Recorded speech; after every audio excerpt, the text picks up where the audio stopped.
उस वक्त की वाणी है जिस समय गुरुदेव स्वामी नित्यानंद जी महाराज भरतपुर के रियासत के पद को छोड़ के, लाला जी के राज्य को छोड़ करके रेवाड़ी में महाराज जी के जो लाला जी थे वो सीताबराय लाला जी राजा थे रेवाड़ी के।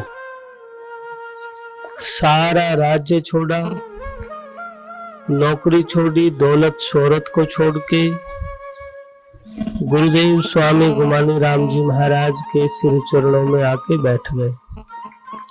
उनसे दीक्षा ली, उनसे शब्द लिया, नाम की कमाई करी। वाणी में कहते हैं गुरु गुमानी राम ने एक शब्द बताया, नितानंद हृदय धरा सब तीव्र मिटाया। मेरे सदगुरु राम गुमानी ने एक शब्द दिया, शब्द बताया, जिसकी कमाई करने से जन्म जन्म का अंधेरा मिट गया, दुख मिट गए, पीड़ाएं मिट गई। तपोभूमि जटेला धाम उस समय बियाबान सुनसान जंगल होया करता था।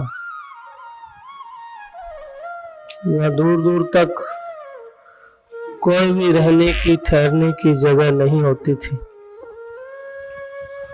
इस जंगल में गुरुदेव स्वामी नित्यानंद जी महाराज अकेले रहे।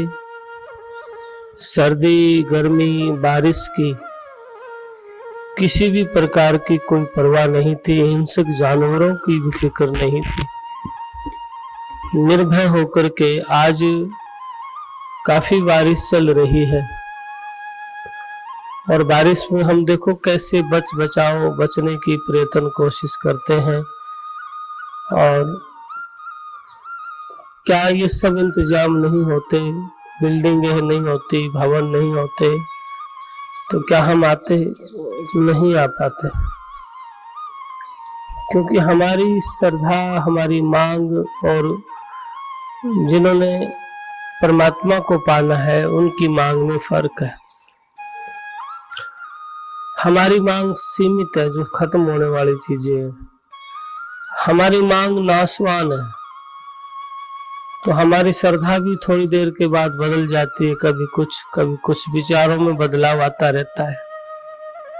हमारी मांग क्या होगी? नौकरी मिल जाए, शादी हो जाए, कोई बिजनेस चल पड़े, कोई काम चल पड़े, पुत्र हो जाए, बस ये मांग है हमारी। और जिन्होंने परमात्मा को पाना है वो सिर धड़ की बाजी लाके चलते हैं। जिन्होंने जन्म जन्म के दुखों से मुक्त होना है, ध्यान रहे ये शरीर आज है, कल नहीं होगा। एक दिन ये शरीर तो जाएगा। जिस दिन आपका शरीर जाएगा, आपकी डिग्रियां, आपकी दौलत, आपका परिवार और तो और आपका शरीर आपके साथ नहीं होगा। जमीन जायदाद की तो बात ही छोड़िए, लेकिन फिर आप अन्य योनियों में, कभी किसी योनि में, कभी किसी योनि के अंदर जाना पड़ेगा। क्योंकि बार बार ये दे नहीं और दे घनी, नितानंद इस दे में सुमरो राम धनी। और जन्म बहुत तेरे होंगे, मानस जन्म दुहेला रे, तुम सुनियो संत सुजान, सतगुरु ने दिया है लारे। आवाज देके कहते हैं और अनेक जन्म होंगे, लेकिन मनुष्य शरीर नहीं मिलेगा। फल टूटा धरनी गिरा, बहुर ने लागे डार, नितानंद ये नर दे मिला न बारम बार के, बार बार नहीं मिलती है। इसलिए अपने जीवन को जिन्होंने सार्थक करना है, जन्म जन्म के दुखों से, रोनों से छूटना है, तो वो नाम की कमाई करते हैं, परमात्मा को याद करते हैं, सच्ची प्रीत सदगुरु से लगाते हैं। और जिनके मन में कुछ, भीतर कुछ, ऊपर कुछ, तो ऐसे परमात्मा नहीं पाया जा सकता। जब तक पूर्ण प्रीत नहीं होगी तब तक आपकी आंतरिक यात्रा नहीं हो सकती है। स्वामी जी महाराज राज्य को छोड़ा, तहसीलदार के पद को छोड़ दिया, और सारी दौलत को छोड़ के यहाँ आ गए। यहाँ आकर के सुनसान बियाबान जंगल में परमपिता परमात्मा के नाम की कमाई करते रहे। जो गुरु ने शब्द दिया उस शब्द की कमाई करते रहे। और जब प्राप्ति हुई तो अपने शब्दों में कहा है, जिस बन में प्रीतम मिले धन धन बन सोए, जाल करील सुहावनी रहे कल्प तरु होए।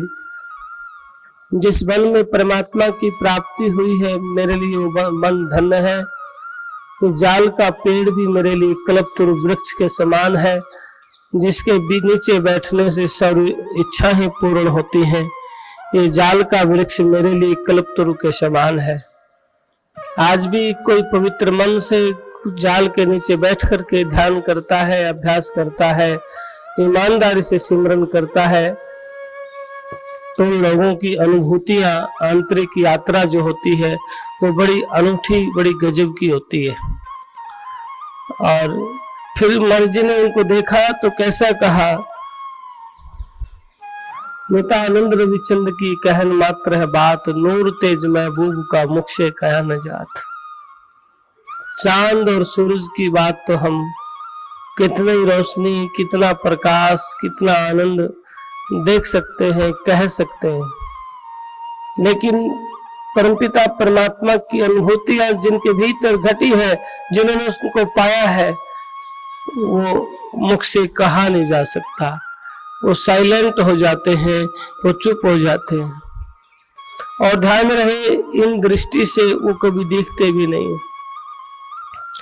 ये दृष्टि मित्र को, दुश्मन को देखती है, वो दृष्टि सदगुरु देता है।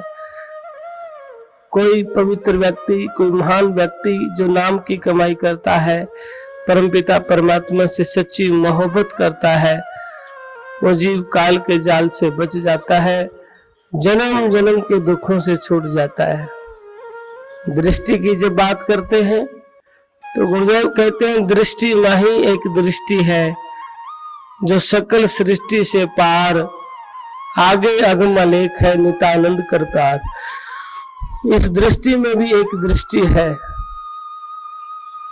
एक दृष्टि है जो सारी सृष्टि से पार है। जैसे महाभारत के युद्ध में युद्ध होने से पहले जब संवाद होता है भगवान श्री कृष्ण का और अर्जुन का, तो अर्जुन और कृष्ण के संवाद में भगवान श्री कृष्ण दृष्टि प्रदान करते हैं अर्जुन को। और जब दृष्टि मिलती है तो श्री कृष्ण का विराट रूप देख के हैरान होता है। युद्ध के लिए मना करता था, लेकिन उनके विराट रूप को देख के हैरान होता है, देखता है कि ये तो सब अपने आप हो रहा है, मैं करने वाला नहीं, मैं तो निमित्त मात्र हूं। ऐसे ही जब हम समझ जाते हैं, विचार करते हैं, चेतना आती है, तो हम समझते हैं कि वो तो अपने आप हो रहा है, मैं निमित्त मात्र हूं, मैं करने वाला हूं।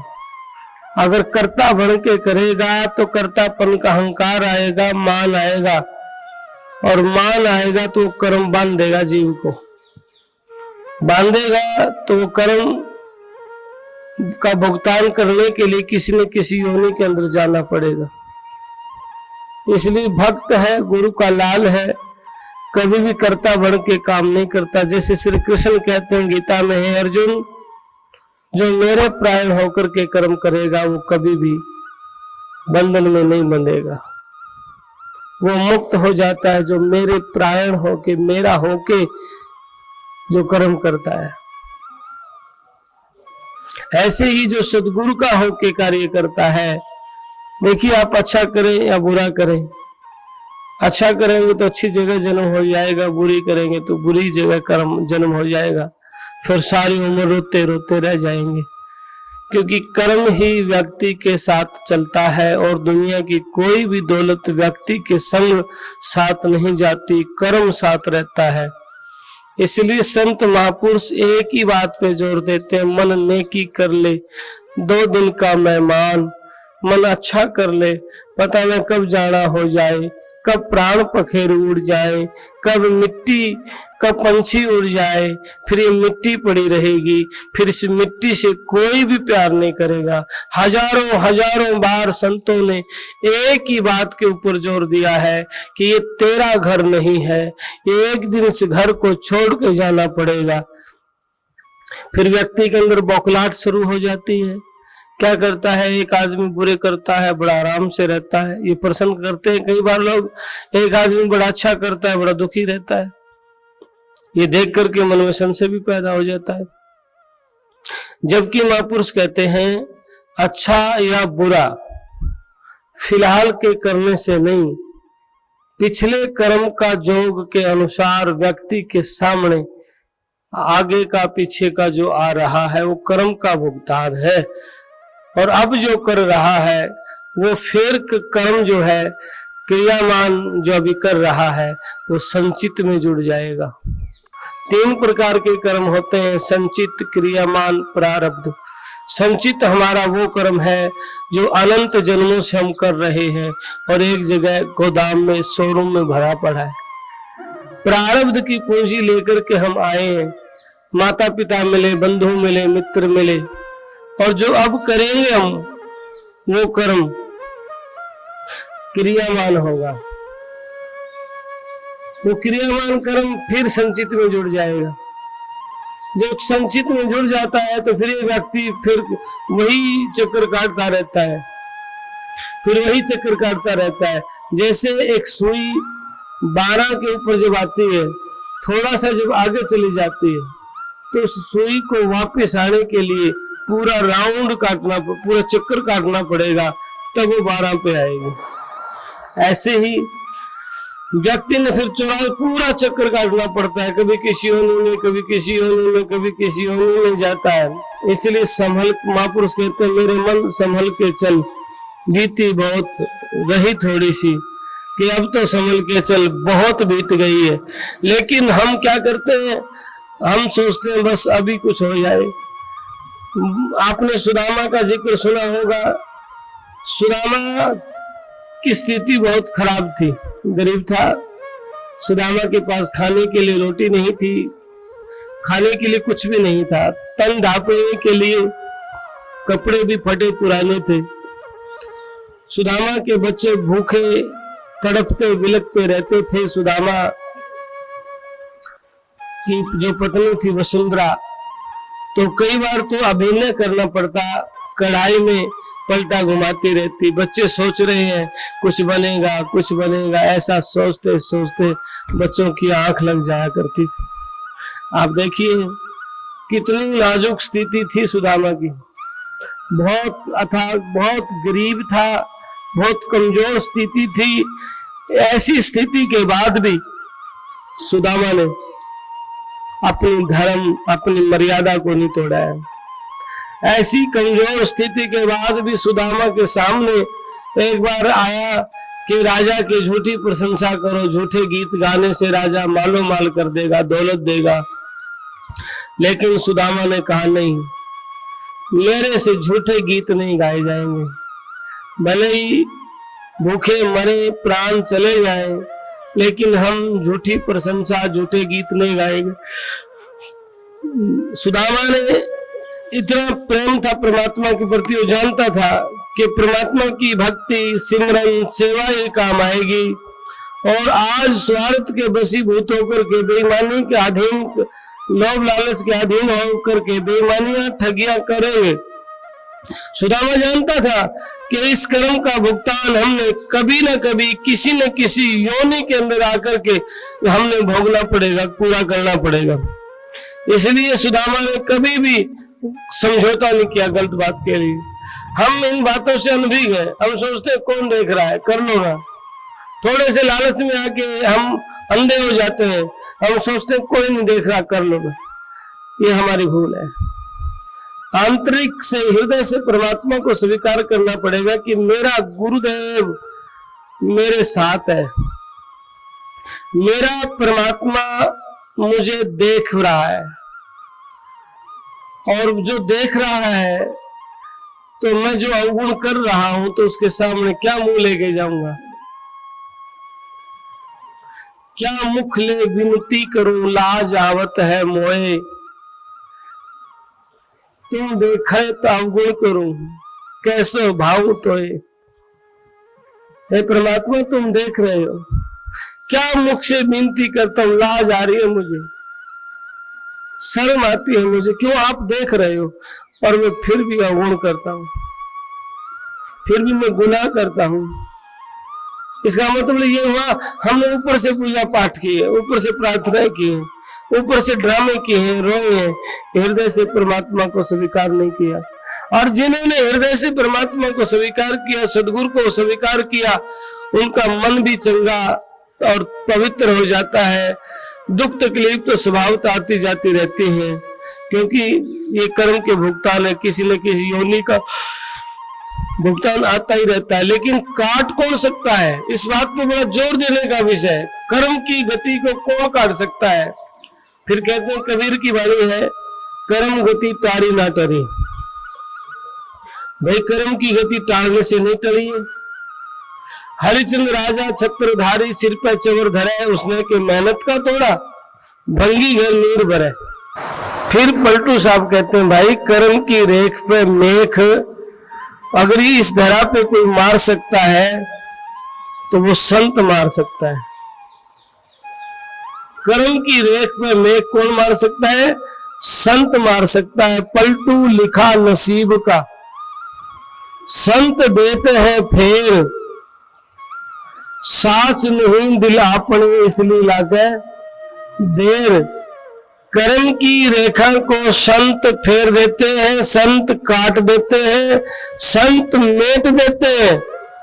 लेकिन हमें यकीन नहीं, विश्वास नहीं, भरोसा नहीं है, इसलिए हमारा मन डगमगाता रहता है, डोलता रहता है, और इसलिए देर भी लगती है, इसलिए देर लगती है। इसलिए हमें सच्ची प्रीत करनी चाहिए, मोहब्बत करनी चाहिए। थोड़े बहुत दुख आए, पीड़ाएं आए, इन सारी बातों को देख के हमने अपने मन को डगमगाना नहीं चाहिए। हमारे हृदय में सच्ची प्रीत, छोटे छोटे दुखों के लिए हम सदगुरु की मोहब्बत को छोड़ देते हैं। महाराज दुख तकलीफ आएंगी, आप इतिहास गवाह है, उठा करके देखो कैसे नहीं आई, ये सभी लोगों पे आई है। लेकिन अगर टली है तो सदगुरु कृपा से टली है। स्वामी नित्यानंद दयाल कहते हैं, सदगुरु की प्रीति से कट जाए काल कलंक, नित्यानंद उपजे नहीं जन्म मरण की संक। यदि सदगुरु की प्रीत सच्ची होए तो काल के कलंक कट जाते हैं, फिर जन्मना मरना तो दूर रहा, शंका भी पैदा नहीं होती है। इसलिए सदगुरु की प्यारी साध संगत जी, सच्ची प्रीत उस परमपिता परमात्मा से, सामर्थ्य धनी से, सामर्थ्य संत से करनी चाहिए। क्योंकि संत के बिना कली काल में कोई उद्धार नहीं कर सकता, कोई भी कल्याण नहीं कर सकता, सवाल ही पैदा नहीं होता है। इस जगत में केवल संत ही है परोपकारी, संत ही है जीव को भवसागर से पार करने के लिए आते हैं, केवल संत ही परमात्मा से मिलाते हैं। स्वामी नित्यानंद दयाल कहते हैं, साधु प्यारे राम के, राम साध के माही, नित्यानंद साधु बिना साहिब पावे नहीं। के संत बिना परमात्मा की मुलाकात नहीं होती, मिलन नहीं होता है। क्योंकि जहां राम तहां संत जन, और जहां संत तहां राम। नित्यानंद बिलकुंज में दोनों का मुकाम, जहां राम है वहां संत है, और जहां संत है वहां राम है। इसलिए पलटू साहब कहते हैं, राम और संत को एक कर जानिए। पलटू साहब के संत और राम को एक कर जानिए, कि दो नहीं है एक ही करके मानिए। इसलिए गरीब साधु माई बाप है, साधु भाई बंद, साध मिलावे राम सिर, काटे यम का फंद। जो मौत आ गई, मौत ने कौन काट देगा, साधु माई बाप है, साधु भाई बंद, और साध मिलावे राम से, काटे यम का फंद। संत फंदन काट देते हैं। फिर एक बात और मंथन करने की है कि आज पाखंडी ज्यादा है, संत का मिलना बड़ा मुश्किल है। महंत मिल जाएंगे, बड़े बड़े लटाधारी ढोंगी पाखंडी भी मिल सकते हैं। सच्चा पवित्र जिनके दर्शन करने से आत्म कल्याण होता है, ऐसे महान पुरुष को खोजना आज बड़ा मुश्किल है।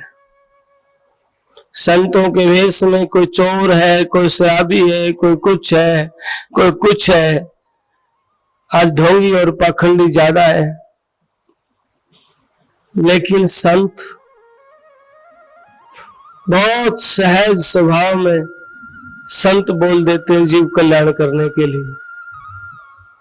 जो बड़ी बड़ी तपस्या से, बड़े बड़े भाषणों से, बड़े बड़े जोर दे के कहने से जो नहीं टलता होता है, वो सहज में संत, सहज में साधु बोले, सहज स्वभाव।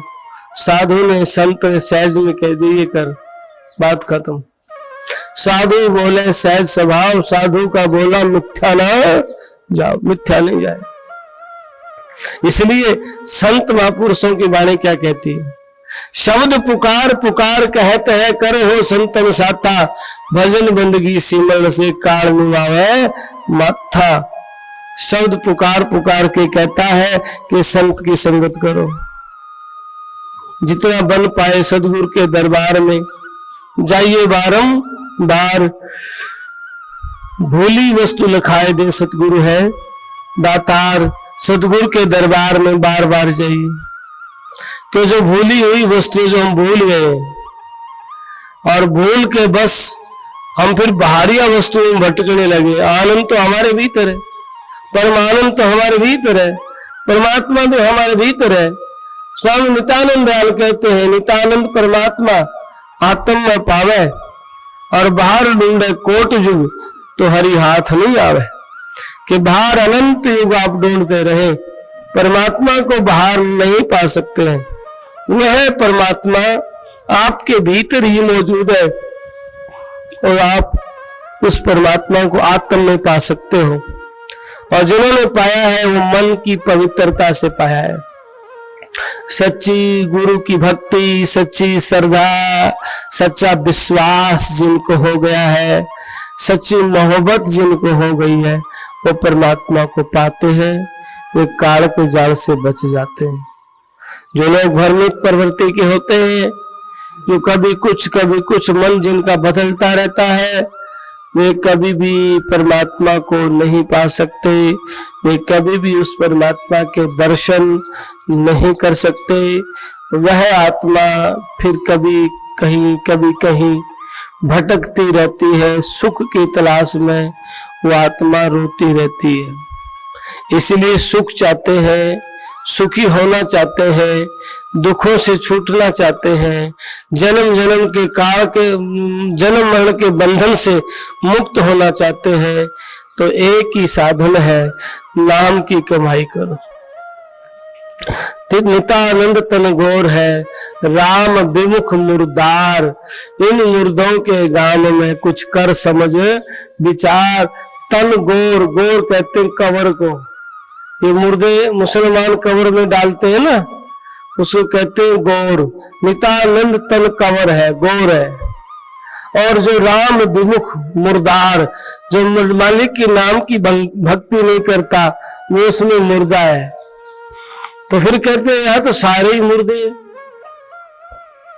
नित्यानंद तन गोर है, राम विमुख मुर्दार। इन मुर्दों के गाम में कुछ कर समझ विचार, कुछ समझ विचार कर, कुछ नाम की कमाई कर, मालिक के नाम की मोहब्बत कर, ताकि तेरा बिगड़ी बात बन जाए, तेरा जीवन सफल हो जाए, तेरा जीवन सार्थक हो जाए। स्वामी नित्यानंद जी महाराज जब यहाँ आए थे, केवल परमात्मा की नाम की कमाई के लिए, सारा कुल परिवार दौलत को छोड़ करके, और गुरुदेव का वचन जब परमात्मा को पाया, देखा, तो फिर अंत में कहा, गूंगा हुआ, बहरा हुआ, जानत हुआ अनजान। चांद सूरज की बात कर सकते हैं, वो महबूब का जो अनुभव हुआ भीतर, वो मुख से कहा नहीं जाए। इसलिए गूंगा बहरा हो गया, क्योंकि कहा भी नहीं सकते, कह नहीं सकते और कहा भी नहीं जाएगा। बस सैन भैल से कुछ इशारा संतों ने किया है। इसलिए संत कहते हैं नित नित नाम की कमाई करें।